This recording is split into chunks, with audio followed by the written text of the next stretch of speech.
Assalamualaikum warahmatullahi wabarakatuh. Di sini saya akan mempresentasikan jurnal yang berjudul Tumbuhan Porang, Prospek Budidaya sebagai salah satu sistem agroforestry.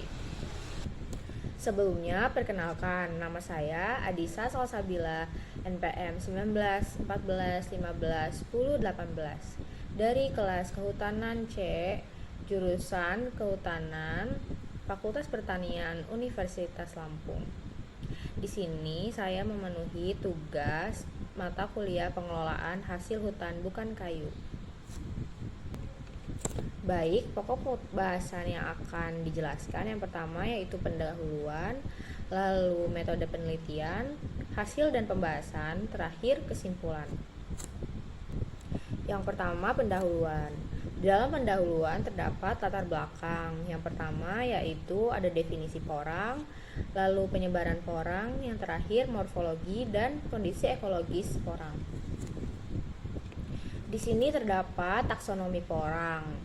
Porang termasuk kingdom Plantae, divisi Magnoliophyta, kelas Liliopsida, subkelasnya Arecidae, ordo Arales, famili Araceae, genusnya Amorphopalus, spesies Amorphopalus oncophilus. Definisi porang. Tumbuhan ini berupa semak atau herba yang dapat dijumpai tumbuh di daerah tropis dan subtropis. Umbi porang yang saat ini diekspor masih berasal dari usaha masyarakat tani dengan mengumpulkan umbi yang tumbuh liar di perkebunan maupun di hutan. Lalu penyebaran. Amorphopalus awalnya ditemukan di daerah tropis dari Afrika sampai ke pulau-pulau Pasifik. Kemudian menyebar ke daerah beriklim sedang seperti Cina dan Jepang. Porang dikenal dengan beberapa nama lokal, tergantung pada daerah asalnya, seperti acung atau acuan orai di Sunda, kajrong di Nganjuk. Kemudian morfologi dan kondisi ekologis porang. Tumbuhan porang mempunyai batang tegak, lunak, halus, berwarna hijau atau hitam dengan bercak putih. Tumbuhan ini mencapai tinggi kurang lebih 1,5 meter, tergantung umur dan kesuburan tanah. Di bawahnya terdapat gambar bagaimana porang tumbuh. Di dalam pendahuluan juga terdapat tujuan penelitian. Porang perlu pengelolaan yang intensif, seperti pengolahan lahan untuk pembibitan dan penanaman, pemeliharaan tanaman, serta cara panen ubi. Pokok bahasan yang kedua yaitu metode penelitian. Pertama, waktu dan lokasi. Penelitian ini dilakukan di Makassar, Sulawesi Selatan pada Desember 2015. Metode penelitian yang dilakukan yang pertama itu perbanyakan secara generatif. Itu tuh dengan cara mengecambahkan biji, satu kecambah akan menghasilkan satu bibit baru. Nah, yang kedua perbanyakan secara poliembrioni. Dengan cara satu biji dilakukan proses pembelahan biji untuk memisahkan embrio-embrio dalam satu biji tersebut.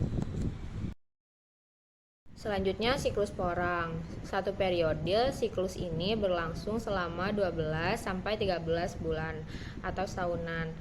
Nah, siklus pertama ini dimulai pada musim penghujan. Tunasnya tumbuh selama 6 sampai 7 bulan. Lalu pada musim kemarau berlangsung 5 sampai 6 bulan, ditandai dengan tunasnya yang mengering. Lalu tumbuhan porang yang sudah mengalami beberapa periode siklus memiliki umbi yang lebih berat. Umbi batang umumnya dipanen pada siklus yang ketiga. Umbi batang yang tumbuh sehat dan subur serta berumur kurang lebih 1 tahun dapat dijadikan bibit. Jadi pada siklus pertama dan kedua itu merupakan fase pertumbuhan vegetatif, dan setelah siklus ketiga mengalami fase pertumbuhan generatif. Di samping ini ada foto saat proses pertumbuhannya. Kemudian kita masuk pada hasil dan pembahasan. Di sini terdapat tabel yang berisi komposisi kimia umbi porang segar dan tepung porang.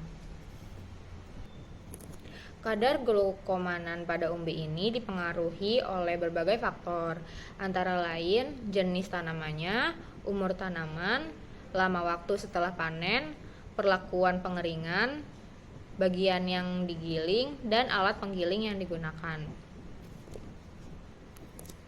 Umbi porang mengandung karbohidrat berbentuk polisakarida. Umbi porang tidak dapat disimpan dalam waktu lama, sehingga harus segera diolah menjadi tepung agar awet.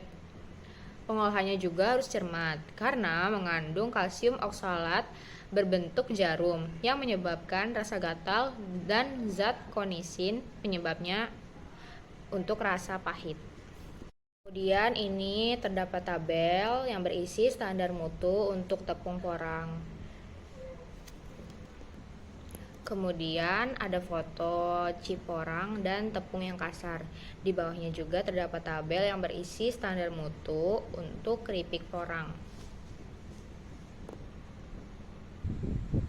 Porang memiliki potensi dan prospek umbi-umbian untuk dikembangkan di Indonesia. Tumbuhan porang sifatnya toleran naungan atau membutuhkan naungan. Nah, umbi ini tuh mengandung karbohidratnya berbentuk polisakarida. Yang terakhir yaitu kesimpulan. Kesimpulan yang pertama, tumbuhan porang merupakan salah satu jenis umbi-umbian yang dapat dibudidayakan dengan pengelolaan sistem agroforestry. Yang kedua, umbi porang dapat diolah untuk menjadi bahan pangan, bahan kosmetik, obat-obatan, serta bahan baku industri. Di sini terdapat daftar pustaka.